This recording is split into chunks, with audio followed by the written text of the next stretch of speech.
Greetings, my dear friends. This is SoulWeaver. Today I want to talk about life, but not the kind we are used to, not proteins, not DNA, not cells. I want to talk about life that might be structured completely differently, about life that we might not even notice because we do not know how to look for it. We are used to thinking that life is carbon, water, oxygen. But what if this is just one option, one scenario out of an infinite number? What if nature, or the creator, or the universe, call it what you will, experiments far more broadly than we can imagine? Let us start with the closest to us in terms of chemistry, with silicon-based life. Silicon is in the same group of the periodic table as carbon. They have similar properties. Silicon, like carbon, can form complex chains of molecules.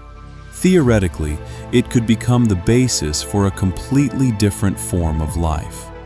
But there is one problem. Silicon bonds are less stable at low temperatures. However, at high temperatures where carbon compounds break down, silicon feels right at home. Imagine creatures that live in volcanoes, or on planets with temperatures of hundreds of degrees, or inside stars. And here is the most interesting part. On Earth, there is something that makes you think. There are places where rocks move by themselves. They leave long trails on dry clay. Scientists explain this by ice, wind, and special conditions. But you look at those tracks, and you cannot help but wonder, what if these are not just rocks? What if they are living beings? Very slow, very ancient, living in a different time scale? We look at a rock and see a non-living object, but maybe it is just thinking so slowly that we do not notice its life? Maybe its day lasts 1,000,000 of our years. Maybe its movement is what we call geological processes. But let us look at it from the other side. What if we ourselves are rocks for someone else? What if there are forms of life compared to which we move and think at a snail's pace? What if for them, one of our moments is an entire eternity, and one of our thoughts stretches over millions of their years?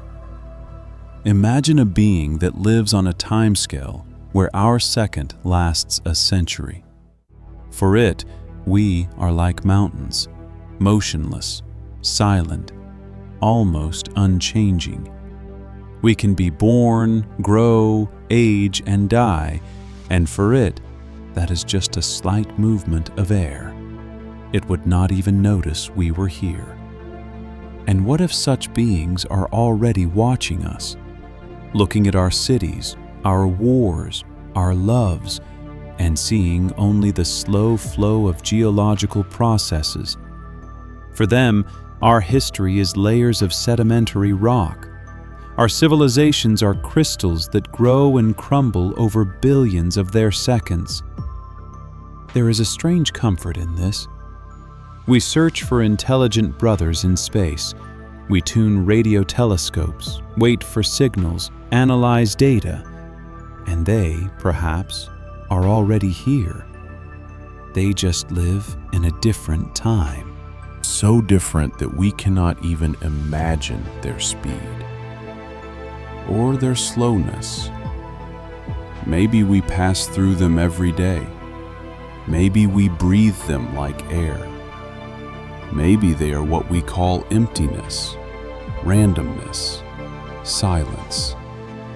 We do not know. And perhaps we will never know. But that does not make the thought less beautiful. Now let us talk about life based on alternative solvents. On Earth, life is based on water. Water is a universal solvent. But what if other substances play the role of water on other planets? Take ammonia. It remains liquid at very low temperatures. There are planets and moons where there are lakes of liquid methane and ethane. The temperature there is minus 180 degrees Celsius. But if there are liquid hydrocarbons, then theoretically, life based on these solvents could exist there. Imagine creatures swimming in methane lakes. Their bodies consist of compounds that would be gaseous at our temperatures. They breathe hydrogen instead of oxygen. Their metabolism works in cold that would be deadly to us. Such life seems alien to us. But to them, our life would be alien. We would be creatures living in fire because our temperature would be a blazing furnace to them. What if such creatures already exist right here on Earth, in the deep ocean, in permafrost, in hot springs? We simply do not know how to notice them because our analysis methods are tuned to find life like us. Next hypothesis: arsenic-based life, or the shadow biosphere. In the periodic table, arsenic is below phosphorus. They have similar chemical properties. Phosphorus is a critically important element for our life. It is part of DNA, RNA, ATP, the energy currency of the cell. But what if in some forms of life, phosphorus is replaced by arsenic? This is theoretically possible. Scientists have already found bacteria that can use arsenic instead of phosphorus under stress conditions. It is not a full replacement, but a step in that direction. Imagine an entire ecosystem where all biochemistry is built on arsenic. These would be creatures poisonous to us. For them, it would be normal. They do not know what poison is. They only know their own chemistry. What if such life exists right under our feet, in deep groundwater, in toxic waste, in places we consider uninhabitable? Scientists call this the shadow biosphere, a hypothetical world of microorganisms that live alongside us but do not intersect with us because they have a different biochemistry. They do not compete with us for resources. They do not interact with us. They simply exist. And we do not see them because we do not know how to look for them.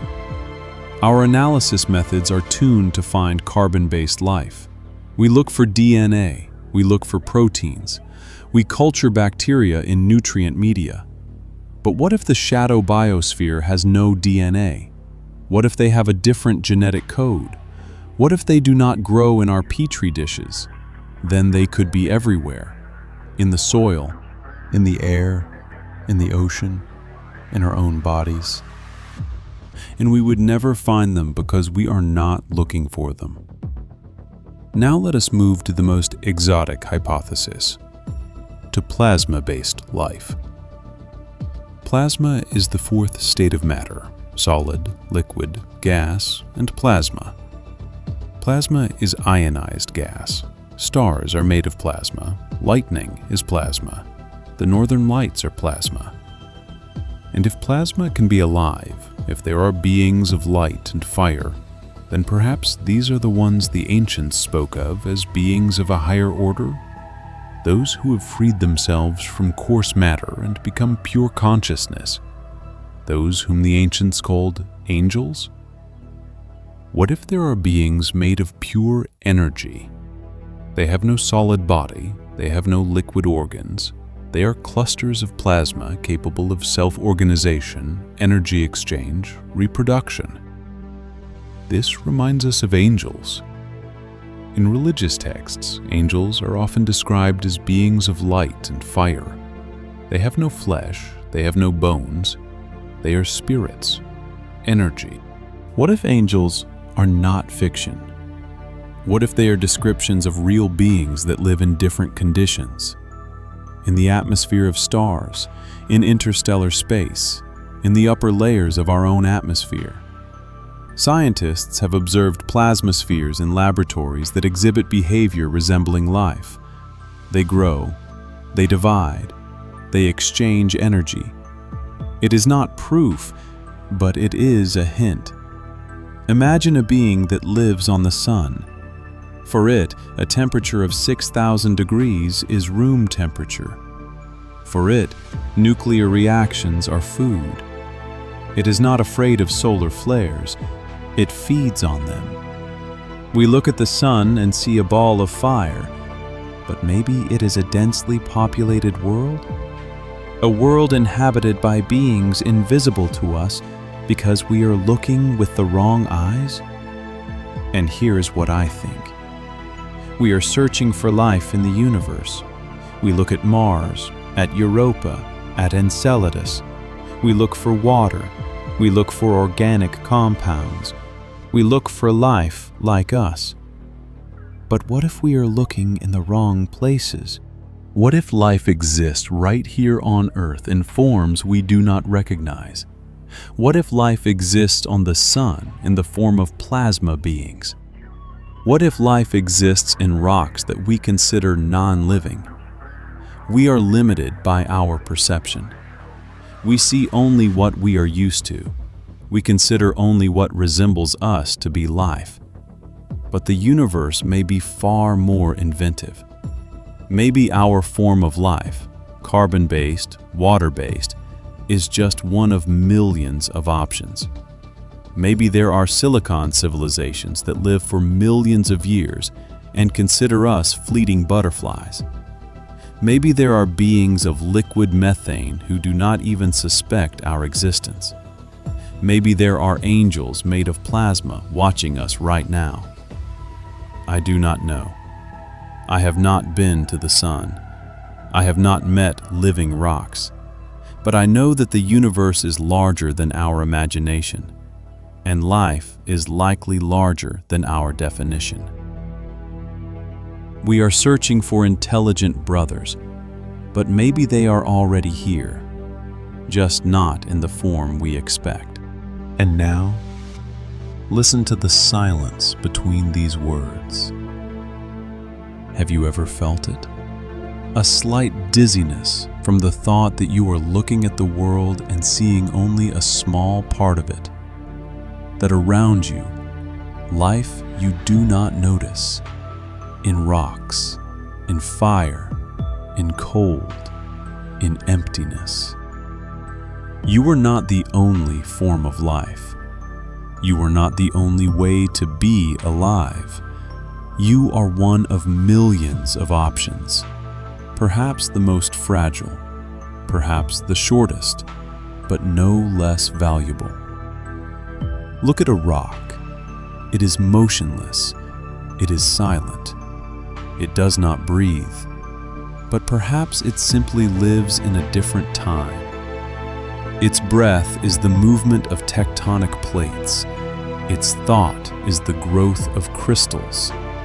Its life is billions of years of waiting. Look at the sun. It burns. It explodes. It throws out streams of plasma. For us, it is fire. For someone, it is home. You are not the center of the universe. You are one of its facets, one of infinite forms, one of infinite attempts of life to find itself. And in this, your beauty. And in this, your smallness. And in this, your infinity. You are not alone. You have never been alone. You were just looking in the wrong direction. And now, look closer. Listen. Perhaps the rock you are sitting on is also alive, and it is looking at you. This is SoulWeaver. If this resonated with you, subscribe. Stay. We are just beginning. Until next time, dream, question, and remember, no one really knows, but it's beautiful to think about.